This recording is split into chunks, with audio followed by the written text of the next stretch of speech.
blown balloons, toastmaster होगा. Someone unknown has beautifully said that running is not just about the finish line, it's about the journey it takes to get there.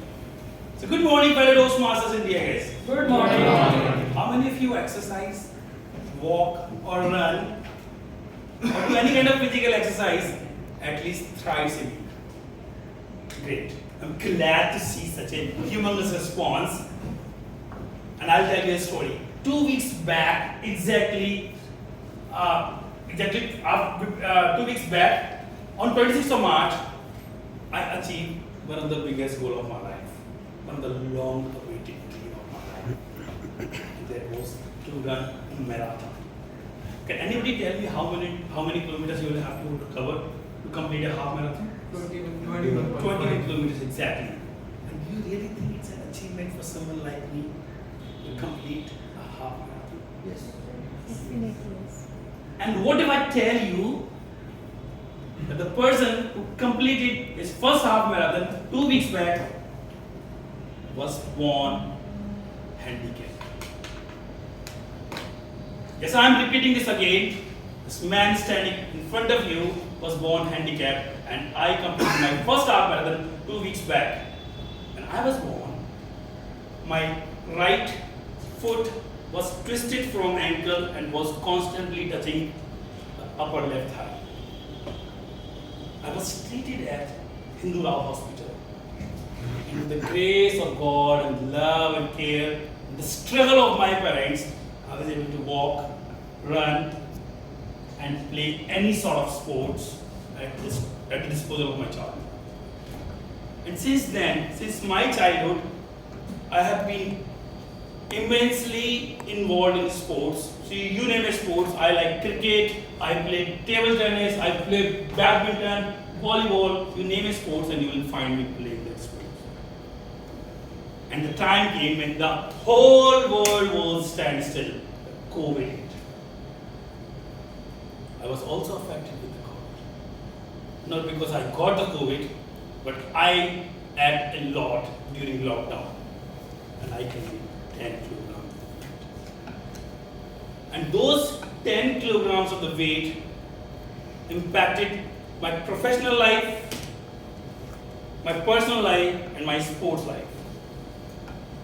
After COVID, when I get back to Delhi NCR and I hit my badminton court for the very first time, my club members laughed at me. They made mockery of me. And even someone from the club member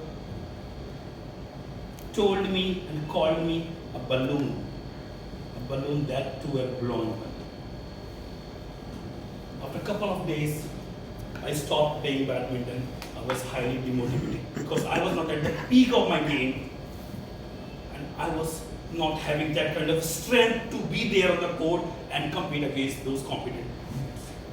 I stopped playing cricket because it was so difficult for me to bowl even a single over because it felt like that after bowling 4 balls only, my lungs are popping out and saying me that, bro, we are done, thank you. And I stopped playing cricket then. My professional life was at stake. I was having no energy, I was sluggish the whole day, no motivation, no innovation, and at last I was working 6 to 7 hours lying on the bed, keeping my laptop on my bulging tummy over there. And on top of that, and to add to the misery, I went through liver function test. How many of you know what's LFT? It's a liver function test. It tests that how healthy your liver is. And to my utter surprise, the SGPT level was 97. And the 97 is almost double to the maximum allowed limit of 50. And my life was getting uglier and uglier until I stumbled upon a Facebook feed about the challenge 100 days of running. And it was a simple challenge. You have to just run at least 2 kilometers for 100 days. I quickly enrolled myself to the challenge and I received my this t-shirt and I desperately waited for the D-Day for the very first day of the run. As the very first day came, I hit the track, and on the track I ran for 2 kilometers, and it was not a running. It was 90% of the time I was just walking, and 10% of the time a slow run.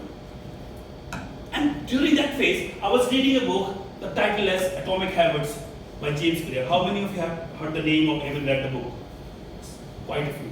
And the core aspect of that book was that whatever you are doing, you have to get better by 1% every day. And that 1% compounding over a period of time will transform your life into a different person.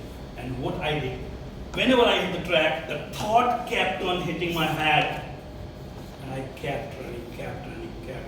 And within 15 days, I could run 5 kilometers with little or no effects. In 30 days, running 6 to 7 kilometers was a piece of cake for me. And after 50 days, I was blessed with my second baby. And the continuity broke. I could not continue my running, but I promised to myself that I will complete the rest of the 50 days in coming days. And in next 75 days, I completed my rest of the 50 days. And this 100 days of running instilled me a habit of running. It's transformed me completely. I do not weigh 90 kg now, I weigh only 77 kg, which is still 4 or 5 kilograms more than my ideal BMI weight. I have resumed playing cricket, and still my lungs pop out of my body again, and this time they do not say goodbye. They blink at me and then say, keep going bro, you are doing a great job. I'm much more productive at my work because I'm not feeling sluggish. I'm more energetic in terms of work and with ideas and with thoughts putting in the work. And in last, running is not something about the physical strength. It's all about the mental strength too. So if you're not into running or any physical activity, think about this, that yes, the body is the only thing which came with you and which will be there with you until you die. And in last, the goal is not to run a marathon. The goal is to become a runner. Over to you.